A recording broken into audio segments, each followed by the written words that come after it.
Beautiful. Thank you, Brenda. That was beautiful. Good morning, everyone. Welcome to the Unitarian Universalist Fellowship of Fayetteville. My name's Reverend Renee Jansky, and I am your minister. I'm so very, very happy to be here with you today. Unitarian Universalism is a tradition that is open to all people, whether you are religious or non-religious. We UUs have 7 core values at the heart of our beliefs. We believe in justice, equity, transformation, pluralism, interdependence, generosity, and love. Love is the most important, and it is at the center of everything that we UUs do. We respect our connections to each other, to all of life, and to the precious universe of which we are a little part. We welcome you, whoever you are at this moment, and wherever you are in your spiritual journey. For those of you joining us online, welcome. If you're new, please check out our website at uufayetteville.org for more information. We have in the seat backs in front of you these little white cards. These are for our visitors. We want to get to know you better, and we want to send you the e-news once a week that Fawn so lovingly curates. So we would love for you to fill one of those out. We promise not to spam you. Today we will not be doing Joys and Concerns. It's a very special service today. But if you want to fill out a Joys and Concerns card, I hope you will. If you have one that you'd like to share with me and the leadership, please put it in the offering basket when it's time and it comes around. If you need hearing assistance, our AV Tech David will help you with that.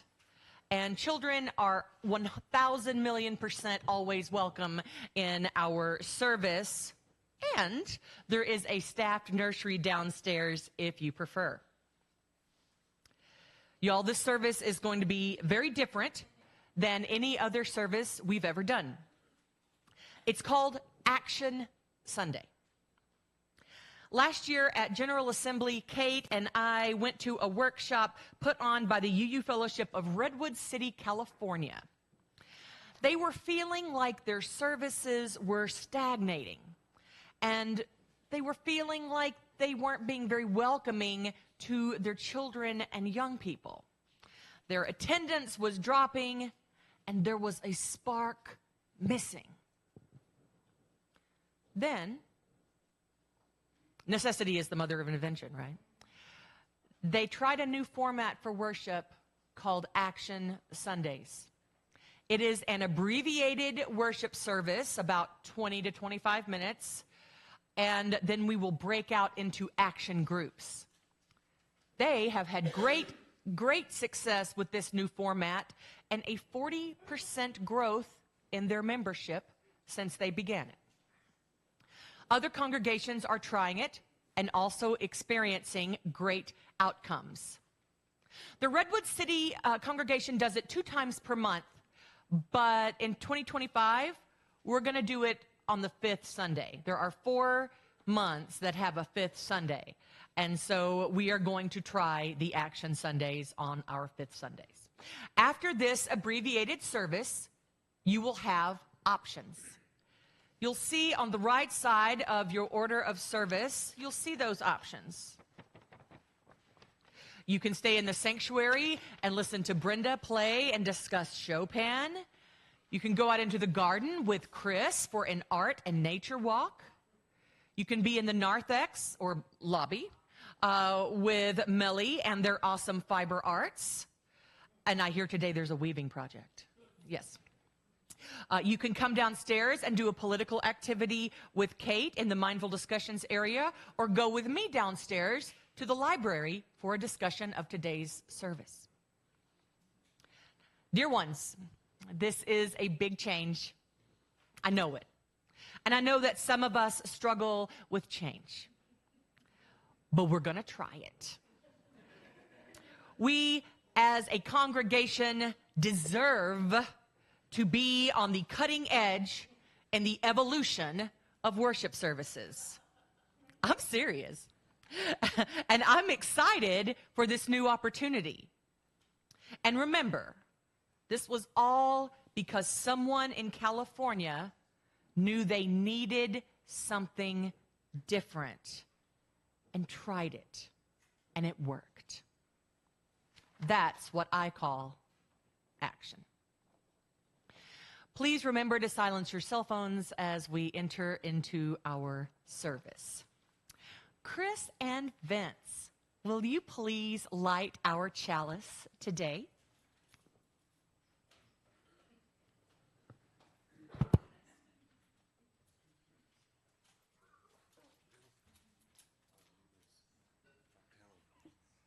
All right, now it's time to light the chalice. All right. Love is the spirit of this community, and service is its prayer. To dwell together in peace, to seek knowledge in truth, and to help one another, thus to be covenant together. So we'll move right on into the homily now. It's shortened, abbreviated message from me and Leanda. I'm going to say it again, that I'm very happy to be in front of you today. I'm very happy to look out and see your beautiful faces. Thank you for coming today. I'm lucky to be your minister. I'm so lucky. I'm so lucky and blessed. And I know it. This congregation, this church, is a mover and a shaker in religious community in Northwest Arkansas. And we have been since 1951. That's when we had our humble beginnings at the Mountain Inn here in Fayetteville, where about 35 folks met, mainly professors from the university and their families, because they wanted something different. They wanted a religious home option where there wasn't a savior required. When their children were inevitably asked where they went to church, they would have an answer of a spiritual tradition with a rich history. And that was action. They took action. Next year, y'all, we will celebrate 75 years. I know, we're going to need to have a party. Look at how far we've come in those 75 years. We have celebrated births and marriages and graduations and wept together as our membership slowly changed with deaths and moves and other changes. We built this building, and then we added on to it, and perhaps soon we'll build again. That's action.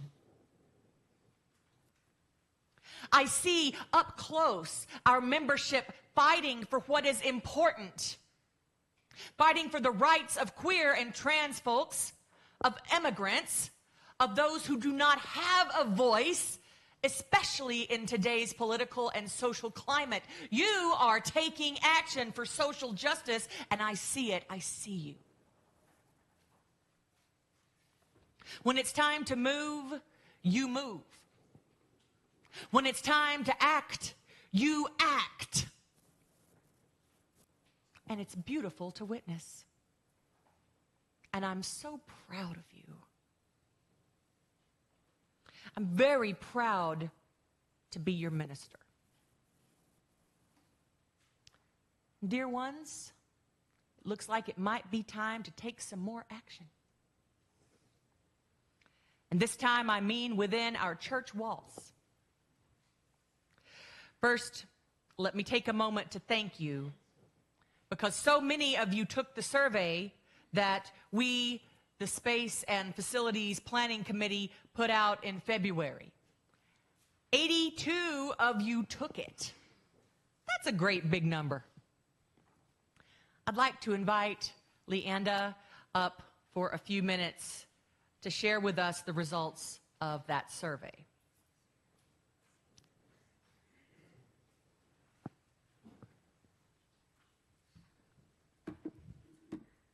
Good morning, everybody. Good morning. So I am on the Space and Facilities Planning Committee. It's chaired by Susie. And I didn't write everybody's name down, so I'm sure I'm going to forget. But it's Earl and Jean, Renee, Steve, Gretchen. Who am I forgetting? There's someone else. Kathy Sherman. Kathy, thank you. Sorry, Kathy. First of all, I would like to say, I just want to reiterate what Reverend Renee said. We're really grateful for everyone's participation. We had a fantastic feedback amount. We had 82 people total take the survey. 59 of those were members, 8 were friends, 8 were visitors, 6 were our staff, and then we had one person that did not choose a category there, but that's fine. And this is a copy of the original survey, if you don't remember. We had 6 options. We asked that you rate the options from 1 to 6, 1 being your most preferred option and 6 being your least. And the options were to maintain our current size capacity in this building, provide multiple services in this building, make a modest growth expansion for this building, add a significant meeting space, which would be detached but somewhere on this property, open an additional satellite location, or to sell this facility to build or buy somewhere else. So first of all, I have to make a confession because we started this process in February. We had a service sort of based around it, and I got up here in the middle of Reverend Renee and Jean. I told you all how important it was to fill out the survey and that we really needed your responses. And then I forgot to fill out one myself. So for all of you that have like your heads on straighter than me and you can manage your life, I'm very eternally grateful for your feedback. You're doing great.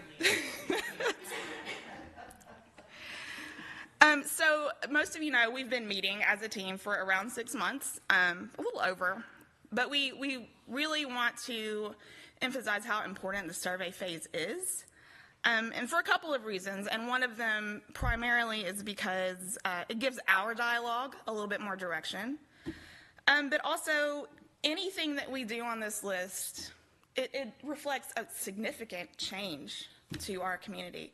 And so it's really important that everybody here has a voice in that and can provide the feedback that they feel like that they want to. So we plan to have another structured opportunity for feedback. So if you missed the survey, you're going to have another opportunity to sort of weigh in and kind of tell us what you think. We don't have a date for that yet, but that's coming up, so please look for that in future communications. Well, the 27th, right? We have a date for that, you guys. It's the 27th. April 27th, we're having a visioning potluck after the service, and we really want all of you there because we want to hear from you. We want to hear from you at that visioning potluck. So come after the service. That's the Poetry and Music Sunday. Yes, thank you. And that's going to be a lot of fun because we're going to have some really concentrated conversations about what your vision is and what you would like to see from your community. So that'll be good. Yay. Thank you for that date. My pleasure.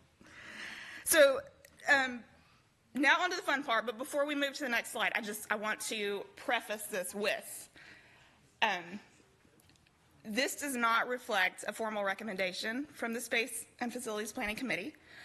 We want to share the results because surveys are fun. Like, they're fun. I think they're fun. And they're interesting, and we want you to all sort of know where we're at with this conversation. And it sort of reflects the starting point in our work, and there are still a lot of other considerations that we're having to evaluate. Some of those are happening right now. Some of those we have sort of an outline for the future. They're all on the list. So this is still quite a process. So if you, Stop you for a second. yeah, go ahead. And I want to say, I just want to thank Leanda because there's so much math. There was, the reason that she didn't take the survey is because she was dealing with all the math from our surveys. And I just want to thank you. She worked her face off. Yes, yes, yes, yes. Okay, sorry, keep going. Okay, so next slide, Steve. So we processed this information from a few different angles, and what was really interesting about it is that for all of those ways that we input it, it came out pretty much the same. The only thing that changed a little bit was sort of the margin. There is one exception to that. So this number one option, which is growth expansion of our building or adding a detached space, sort of fought for first and second place. So essentially the numbers were so close that we're going to call that a tie. So that was the top choice by the majority. Next, kind of at a further third, was having multiple services in our current sanctuary. And then 3 and 4, people were kind of like ambivalent to maybe okay about maintaining current size or selling to build or buy. And at the bottom of all of those evaluations was opening a satellite location. So those are the results of the survey. And if you have questions or comments, I'm glad to talk with you afterwards. And thank you so much for doing this with us and for allowing the Space and Facilities Planning team to look into this. It's really exciting. So, thank you. Yay. And Leanda, will you come downstairs with me? Because we'll talk about today's service downstairs when we break out into, for my part. Sure. Okay, thanks. Thank you for everything. I found when the Space and Planning team sent out the things that had been floating around for years to this congregation, the plans were from '95. The first plans for this building project that we're possibly talking about was from '95, and it kept getting pushed back, and it kept getting pushed back, and maybe it's time for action. Maybe. We're still talking about it. It's time for action. Okay, all right. So again, we want to make sure that your voice is heard. We want to hear from you. And on April 27th, right after the service, we'll have the potluck and visioning lunch. What does our future look like? What does our future look like together? Dear ones, I have a feeling that the sky's the limit for us. You are brilliant, shining stars. And together, UUFF is a force of nature, and I know that we will continue to rise and continue to grow. I want to hone our power and use it to invoke good change in our community. And as you know, change starts from within. And so today we will try our first Action Sunday. Beloveds, action is so important for our world today, and it begins here. So let's sing about it. This is technically a Thanksgiving hymn, but it felt so right for today. So I want you to all rise as you are able and willing, and we will sing hymn number 349.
Be seated. Those were different lyrics than was in our hymnal. Okay, noted.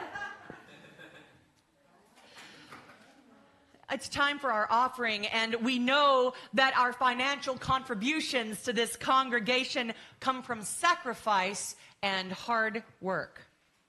And we're grateful for this, and we commit together to ensure the funds that we collectively gather do a greater good for ourselves and our world than they could have done alone.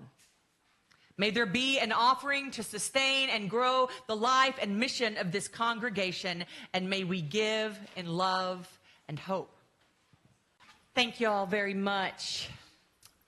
Chris and Vince, will you extinguish our chalice? I'm not over it. He's adorable. All right, now it's time to extinguish the chalice. Extinguish this flame, but not the light of truth, the warmth of community, or the fire of commitment. These we carry in our hearts until we are together again. Thank you. Okay, it's time to move into our action groups. Have you determined where you want to go? There are many, many options. Well, there are five. There's 5 options. And I'm not going to read those out, but you'll have about 2 to 3 minutes to get to your next area. Oh, there's the options. Thank you. Yes, there's the options. You'll have 2 to 3 minutes to get to your next areas. And if you're not staying for Chopin, get out so that Brenda can prepare.